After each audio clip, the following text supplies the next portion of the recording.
नमस्कार सभी को, बहुत बहुत स्वागत है आप सभी का चैनल संकल्प एकेडमी पर। आज के इस वीडियो सेशन में मैं फिर से एक नए मोटिवेशन टॉपिक के साथ उपस्थित हुई हूँ। और जैसा कि आप सभी जान रहे हैं कि थंबनेल देख करके, टाइटल देख करके आप आए हैं तो कि परीक्षा जब नज़दीक हो तब हमें किस रफ्तार से पढ़ाई करनी चाहिए, तो इस पर हम डिस्कस करेंगे।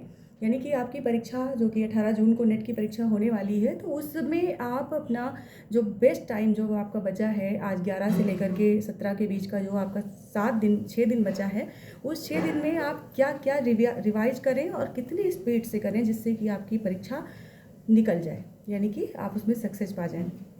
तो बहुत सी वीडियोज़ आप देख रहे होंगे, काफ़ी मेरे व्यूअर्स हैं जो कि मुझसे चाह रहे हैं कि मैं उनको कुछ समझाऊं, कुछ टिप्स दूं। तो टिप्स ज़्यादा तो नहीं है मेरे पास, लेकिन हाँ इतना ज़रूर कहूँगी कि आप जब परीक्षा नज़दीक होती है तो अंदर जो एक डर बैठा होता है, कुछ लोगों के अंदर डर बैठ जाता है कि अरे काश 10 दिन बाद होती, काश 20 दिन बाद होती परीक्षा तो ज़्यादा ठीक रहता। और कुछ लोगों के अंदर ये हो जाता है कि मेरी तैयारी कंप्लीट है, ओवर कॉन्फिडेंट हो जाता है। तो दोनों स्थितियों से आपको बाहर निकलना है, ना आपको ओवर कॉन्फिडेंट होना है और ना ही आपको डरना है कि अब बस परीक्षा नज़दीक है, अब हम कैसे क्या करेंगे। आपने अपने जो भी नोट्स बनाए हैं, शॉर्ट नोट्स खासकर, क्योंकि नेट की परीक्षा के लिए बिना शॉर्ट नोट्स किए तो आप उसको क्लियर कर ही नहीं सकते। फर्स्ट पेपर भी आपका बहुत चैलेंजिंग होता है, खासकर जो सब्जेक्ट नॉलेज विशेष रखते हैं, यानी कि अपने विशेष सब्जेक्ट में, एक पर्टिकुलर सब्जेक्ट में अच्छा सा नॉलेज रखते हैं, लेकिन फर्स्ट पेपर में थोड़ा सा मात खाते हैं, उनके लिए तो विशेष रूप से।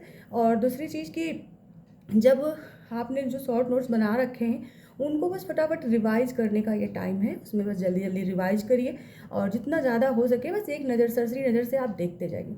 जितना ही देखते जाएंगे उतना ही आपके लिए अच्छा होगा। और इसके सिवा मैं और कुछ भी नहीं कहूँगी कि आप कुछ नया पढ़ें या किसी से पूछें या कोई डिस्कस करें या कुछ भी नहीं। ना कोई वीडियो सुनने की ज़रूरत है, ना कोई क्वेश्चन अभ्यास करने की ज़रूरत है। अब कुछ ज़रूरत नहीं, जितना पढ़ा है सिर्फ और सिर्फ उसी को एक बार देखने की ज़रूरत होती है मेरे अकॉर्डिंग। और बाकी आपका अपना नज़रिया भी होगा, क्योंकि इसके पहले आपने यही तो है नहीं कि बस यही एक परीक्षा देने जा रहे हैं, इसके पहले भी परीक्षाएं दी होंगी। तो जो आप अपने से जो कमियां पहचान लेते हैं कि हमने कहाँ पर गलत किया था, कौन सी कमी रह गई थी, उससे बेहतर और कोई बता नहीं सकता। तो जब इतने अच्छे से आप जानते हैं खुद को कि कैसे मेरे कहाँ पर कौन सी कमी रह गई थी, तो उस कमी को दूर करने के लिए अभी आपके पास 7 दिन हैं। और इन 7 दिनों में आप क्या कर सकते हैं कि जितना भी शॉर्ट नोट्स है उसको बस सरसरी नज़र से देख जाएं एक बार। एक तो ये काम कर सकते हैं। दूसरा ये कि जो पिछला पेपर था, जो सबसे लेटेस्ट और जिसकी सबसे ज़्यादा बार प्रैक्टिस आपने की है, उसके सिर्फ पैटर्न को एक बार समझ लेना है कि कहाँ पर कैसे क्या होगा और किस टाइप के क्वेश्चन जो है हमसे गलत हो रहे थे, अभी तक के क्या गलत हो रहा था। नया कुछ नहीं, सिर्फ गलत कहाँ हमने किया था उसको पॉइंट आउट करना है और बस उसी के अकॉर्डिंग। और बाकी बिल्कुल रिलैक्स रहना है, ना ये सोचना है कि 10 दिन बाद परीक्षा होती, ना ये सोचना है कि बड़ी जल्दी हो रही है, ना ही ये सोचना है कि नहीं मेरा सब तैयार है, बस बैठेंगे और बिल्कुल टाप करके आएंगे। ऐसा कुछ भी, बिल्कुल नॉर्मल रहिए, नॉर्मल बिहेव करिए, बिल्कुल नॉर्मल रहिए, अच्छा सोचिए, अच्छा करने की कोशिश करिए, बस अच्छे से परीक्षा निकल जाएगी। रही बात इसके बाद नेट ही नहीं है, क्योंकि नेट तो वैसे भी साल में 2 बार ऑर्गेनाइज होता ही है, इस बार नहीं होगा तो अगली बार होगा।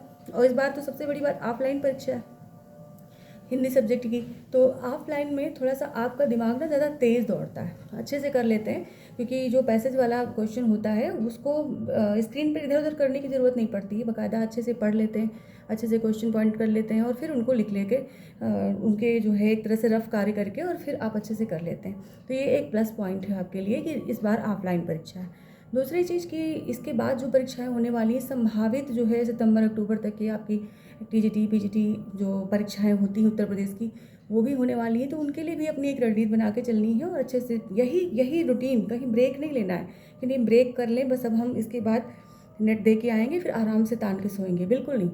ब्रेक तो लेना ही नहीं है, उस पेपर से सीखना है कि हमने इसमें कहाँ गलत कर दिया। तो इस तरह से आप अपनी जब भूमिका बनाते हैं, अच्छे अच्छे क्वेश्चंस देखते हैं, तो अपने आप तैयारी हो जाती है। बस लास्ट टाइम में मैं सिर्फ यही बताऊंगी। और रही बात है जो हमारे पास 6-7 दिन बचे, इन 6-7 दिनों में मैं आपके साथ बस यही अपने एक्सपीरियंस जो है शेयर करूँगी। और आप लोग भी कमेंट करके अपने एक्सपीरियंस शेयर कर सकते हैं कि आपको कहाँ दिक्कत हो रही है और कैसे आपने क्लियर किया। अगर क्लियर किया है तो कैसे क्लियर किया, और क्लियर नहीं किया, बैठने जा रहे हैं एग्जाम में, तो आपको दिक्कत कहाँ पे हो रही है, किस तरह का जो है आपको मोटिवेशन चाहिए और कैसे आपका मनोबल बढ़ाया जा सके। तो इसके लिए भी मैं बात करने के लिए आती रहूँगी। अभी के लिए इतना ही। सभी को गुड नाइट, शुभ संध्या, शुभ रात्रि, best of luck for exam.